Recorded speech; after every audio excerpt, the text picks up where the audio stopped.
तो अब हम जैसे यहाँ ब्रह्म बोला जाता है, वैसे ब्रह्म का अर्थ भगवान होता है, ब्रह्म कहो। अब यहाँ जैसे कोई भी किसी ऑफिस में काम करते हैं, जैसे हम ऑफिस में काम करते थे, ये दास जेई लगा हुआ था, तो एक्सियन ऑफिस में जाते थे तो वहाँ के क्लर्क लोग यही बोलते थे कि साहब का ऐसा आदेश है, साहब ने ऐसा कहा। तो बार बार नहीं कहते थे एक्सियन साहब, उनका अंडरस्टूड साहब था। वहाँ सुनने वाले को भी अंडरस्टूड था, बोलने वाले को भी अंडरस्टूड था कि साहब कौन है। तो उस डिवीज़न का वो साहब अंडरस्टूड था। तो इसी प्रकार जैसे यहाँ इस 21 ब्रह्मांड में जो राम बोला जाता है, ब्रह्म बोला जाता है, तो यहाँ जब हम ब्रह्म बोलते हैं, अपने परमात्मा की वाणी में ब्रह्म शब्द आता है, गीता जी में ब्रह्म शब्द है, तो ब्रह्म का अर्थ है 21 ब्रह्मांड का मालिक, जो राम यानी ज्योति निरंजन, ये काल, इसको ब्रह्म, ये भी भगवान है, ईश है। लेकिन परब्रह्म क्यों कहा गया कि इससे नेक्स्ट जो इससे नेक्स्ट जो परमात्मा है वो भी नेक्स्ट ब्रह्म, नेक्स्ट भगवान, अगला भगवान। और पूर्ण ब्रह्म इसलिए कहा गया क्योंकि ब्रह्म भी बहुत हैं, परब्रह्म भी बहुत है, उसके अंतर्गत बहुत से लोग हैं, इसलिए पूर्ण ब्रह्म बोला गया। पूर्ण भगवान, पूर्ण परमात्मा, कंप्लीट गॉड, ऑलमाइटी गॉड, यानी वो भी राम है और वो सबके ऊपर परमात्मा, इसलिए ब्रह्म, परब्रह्म, ब्रह्म माने भी भगवान होता है। जैसे ईश बोलते, ईश, ईश माने स्वामी, जैसे नरेश, नर जमा में ईश, नरेश राजा को कहते हैं, आदमियों का स्वामी, आदमियों में का मालिक, नरेश। जैसे मृगेश बोलते हैं, मृगेश का अर्थ होता है शेर, जो जंगली चौपाई जानवरों में मालिक, उनका प्रधान, उनका स्वामी। ऐसे ही ईश माने स्वामी, नर जमा में ईश, नरेश। ऐसे ही ईश का अर्थ होता है स्वामी। ईश है 21 ब्रह्मांड का मालिक, ईश माने भी भगवान होता, ईश। इसलिए इसको ईश्वर, परमेश्वर तीन शब्दों में इसलिए डिवाइड किया गया है क्योंकि ईश माने ब्रह्म, ईश इक्वलेंट टू ब्रह्म, ईश कहो चाहे ब्रह्म कहो। भगवान ईश माने प्रभु और ब्रह्म माने भी प्रभु। और ईश्वर, जैसे हम ब्रह्मा जी को भी ईश हैं, विष्णु जी भी ईश हैं, स्वामी हैं, मालिक हैं, साहब हैं, शिव जी भी साहब हैं, ये अपने एक ब्रह्मांड में एक विभाग के स्वामी हैं, एक विभाग के ईश हैं, भगवान हैं। अब इनका पिताजी जो है ये इनके ऊपर ईश है,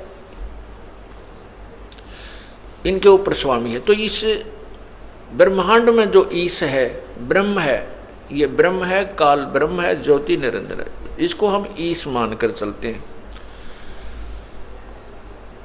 और इससे बड़ा जो है जो ईश्वर, ईश्वर माने जो भगवानों में श्रेष्ठ,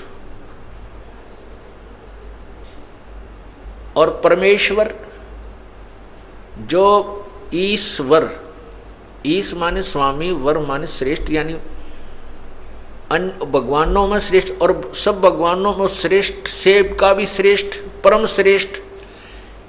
वर माने पति भी होता है, ईश्वर, वर वधु।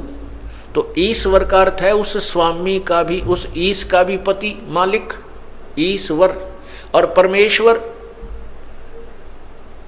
परमेश्वर उस ईश्वर का भी परम वर, उस ईश्वर से भी परम श्रेष्ठ परमेश्वर कहलाता है।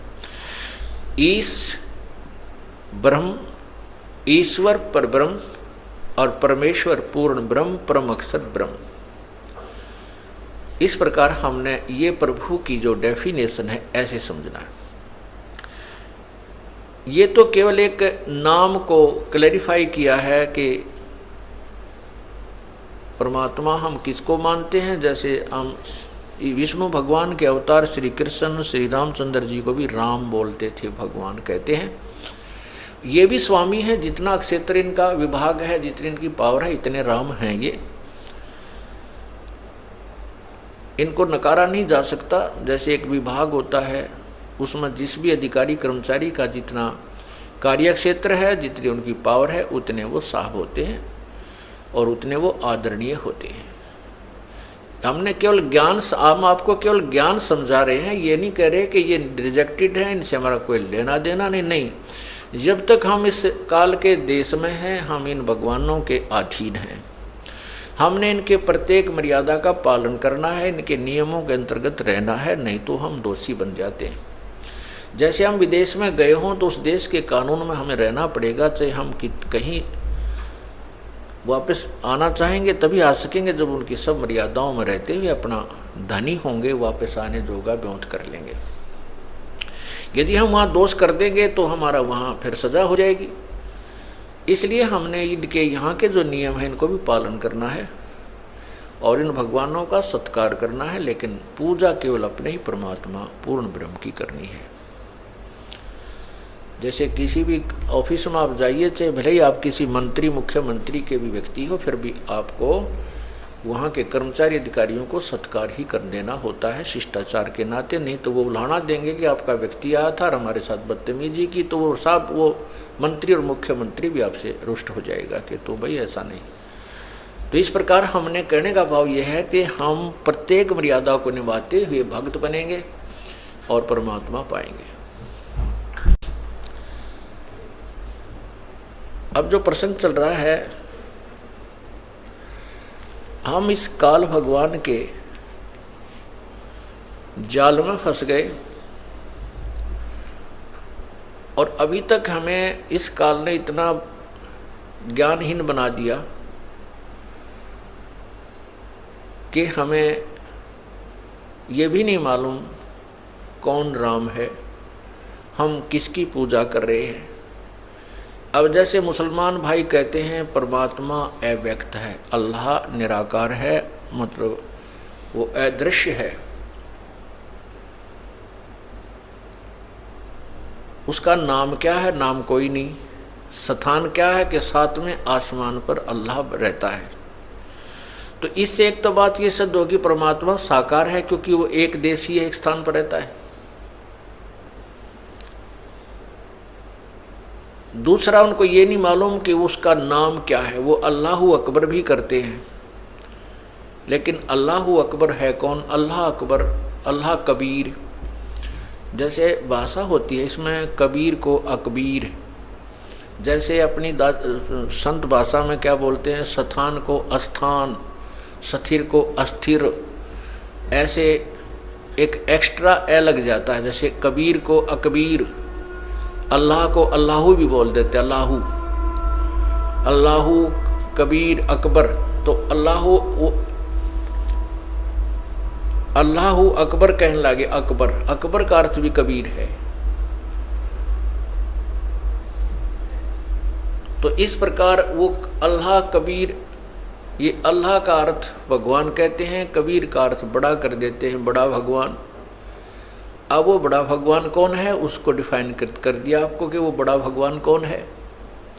क्योंकि पवित्र कुरान शरीफ सूरत फुरकानी 25 आयत 52 से 59 में स्पष्ट किया है कि जो कुरान शरीफ का ज्ञान दे रहा है उसको मुसलमान धर्म अल्लाह मानते हैं। जिस भगवान ने, जिस अल्लाह ने, जिस गॉड ने कुरान शरीफ का ज्ञान दिया है उसको मुसलमान धर्म के भाई जो हैं वो कंप्लीट गॉड मानते हैं कि ये परमात्मा हमारा है। और वो कहता है कि हे पैगंबर अर्थात हजरत मोहम्मद, वो कबीर नामक जो परमात्मा बड़ा भगवान है उसको ये काफिर परमात्मा नहीं मानते, अल्लाह नहीं मानते, तो इनकी बातों में मत आना, इन काफिरों का कहा मत मानना। उसके लिए तू संघर्ष करना और मैं जो तुझे ज्ञान दे रहा हूँ इस कुरान शरीफ में, इस ज्ञान के ऊपर तू दृढ़ रहना। जिहाद का अर्थ लड़ाई नहीं कहा, संघर्ष करना। चाहे कितना ही तुझे कष्ट दें, चाहे गलत बोलें, आप इनकी बातों से डगमग मत होना। और ये परमात्मा वही है जिसने सारी सृष्टि रची, जमीन और आसमान के बीच में जो भी कंस्ट्रक्शन है उसी अल्लाह ने की है। कोई जो गीता ज्ञान दाता किसी और, कुरान शरीफ का ज्ञान दाता किसी और अल्लाह भगवान के बारे में बता रहा है जो कबीर भगवान है। और उसने सारी सृष्टि, उसने सारी रचनाएं की है और वो वो जिंदा, जो जिंदा महात्मा के रूप में प्रकट होता है। और हजरत मोहम्मद जी को भी परमात्मा पूर्ण ब्रह्म कबीर देव कल अल्लाहु अकबर आकर मिले थे जिंदा महात्मा के रूप में। तो उसी के लिए 52 आयत नंबर 58 में कहा है कि वो जिंदा कभी मरने, वो उस जिंदा, जो जिंदा तुझे मिला, जिंदा के रूप में मिला, और वो पूर्ण परमात्मा है। वो अल्लाह बड़ा लिख दिया, अल्लाह कबीर को अल्लाह बड़ा लिख दिया। वो अल्लाह कबीर है, वो अल्लाह बड़ा कर लिख दिया उन्होंने अनुवाद में। बाकी मूल जो भाषा है वो सही बता रही है। और वो कभी मरने वाला नहीं है, और वो अपने बंदों के गुनाहों से बाखबर है, खूब परिचित है। वो उनको अक्षमा कर देता है। फिर लिखा कि ये वही परमात्मा है जिसने ये कबीर वही भगवान है जिसने 6 दिन में सृष्टि रची, 7वें दिन तख्त पर जा बैठा। और उसके विषय में कुरान शरीफ का ज्ञान दाता अल्लाह कह रहा है कि मैं उससे परिचित नहीं हूँ, उसके विषय में किसी बाखबर से पूछ देखो।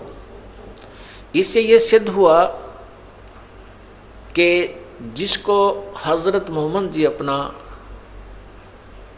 सुप्रीम गॉड मानते थे, अपना अल्लाह मानते हैं, और मुसलमान धर्म जिसको अल्लाह मानते हैं, वो गीता का ज्ञान उन्होंने दिया है, ना उसका कुरान शरीफ का ज्ञान उन्होंने, उसी ने परमात्मा ने दिया है।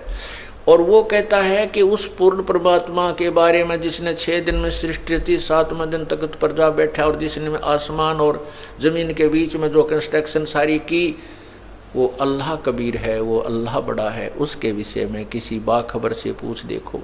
हम अल्लाह यहाँ कबीर ना मान करके उन्हीं की अनुवादित की हुई कुरान शरीफ को मान कर चलें कि वो अल्लाह बड़ा है, तो गीता ज्ञान कुरान शरीफ के ज्ञान दाता से कोई और अल्लाह है जिसके बारे में कुरान शरीफ के ज्ञान देने वाला अल्लाह अपरिचित है। बाखबर से पूछो, किसी तत्वदर्शी संत से पूछो। यही पवित्र गीता जी अध्याय नंबर 4 के श्लोक 34 में स्पष्ट किया है कि उस तत्व ज्ञान को जो गीता अध्याय नंबर 4 के श्लोक 32 में स्पष्ट किया है कि उस पूर्ण परमात्मा ने अपने मुख्य ज्ञान में अपने ही मुखारविंद से पूर्ण परमात्मा भक्ति के बारे में बहुत से विवरण दिए, यानी तत्व ज्ञान में बहुत सा विवेचन दिया हुआ है। और उसके बारे में, उस तत्व ज्ञान के बारे में किसी तत्वदर्शी संतों से पूछो, उनको दंडवत प्रणाम करो और कपट छोड़कर उनसे प्रसन्न करो। फिर वो तत्वदर्शी संत तुम्हें उस परम पिता के विषय में ज्ञान देंगे। फिर वैसे करना जैसे होगी।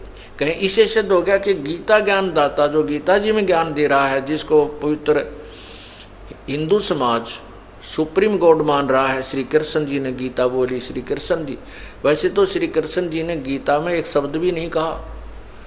जो सारा ज्ञान काल ने बोला है, जो श्री कृष्ण जी में प्रवेश करके बोल रहा था। फिर भी हम ये सोचकर माने कि कृष्ण जी ने ही बोली थी, तो श्री कृष्ण जी तो कह रहा है कि वो कोई और परमात्मा है। इसीलिए 18वें अध्याय के 62वें श्लोक में कहा कि तू सर्वभाव से उस परमेश्वर की शरण में जा, उसकी कृपा से तू परम शांति और शाश्वत स्थान को प्राप्त होगा। 15वें अध्याय के प्रथम मंत्र में श्लोक में कहा है, उस तत्वदर्शी संत की पहचान बताई है कि उल्टे लटके हुए संसार रूपी वृक्ष को जो सर्वांग सहित बता देगा, स वेदवित। उल्टा लटका हुआ संसार रूपी वृक्ष है, इसके ऊपर को जड़ है वो पूर्ण परमात्मा है, परम दिव्य परमेश्वर है, और नीचे को तीनों गुण रूपी शाखा है। और जो इनको सभी अंग बताएगा, तना कौन रूप भगवान है, डार कौन है, पत्ते कौन है, स वेदवित, वो तत्वदर्शी संत है, वह वेद के तात्पर्य से पूर्ण परिचित है। तो परमात्मा ने स्वयं आकर के वो बताया था, अक्षर पुरुष एक पेड़ है, निरंजन वा की डार, तीनों देवा शाखा है, ये पात रूप संसार। जैसे तना जमीन से बाहर दृष्टिगोचर है, तना तो अक्षर पुरुष अर्थात परब्रह्म है। तने से आगे चल के एक डार मोटी निकलती है, बहुत सी डारें निकलती हैं, उनमें से एक डार मोटी, उसको ब्रह्म क्षर पुरुष समझो, और उस डार के आगे 3 शाखा हैं, रजगुण ब्रह्मा, सतगुण विष्णु, तमगुण शिव जी, और आगे जो पातरूप संसार, आगे और जो पत्ते हैं वो हम लटके हुए हैं। तो जो मूल है, जड़ है उस पूर्ण परमात्मा की, वो परिपूर्ण ब्रह्म है, जिससे सारे पौधे को, पूरे वृक्ष को आहार प्राप्त होता है। इसलिए परमात्मा ने, कबीर परमेश्वर ने अपने मुख्य ज्ञान में अर्थात तत्व ज्ञान में, सूक्ष्म वेद में स्पष्ट किया हुआ है, अक्षर पुरुष एक पेड़ है, निरंजन वा की डार और तीनों देवा शाखा है, ये पात रूप संसार।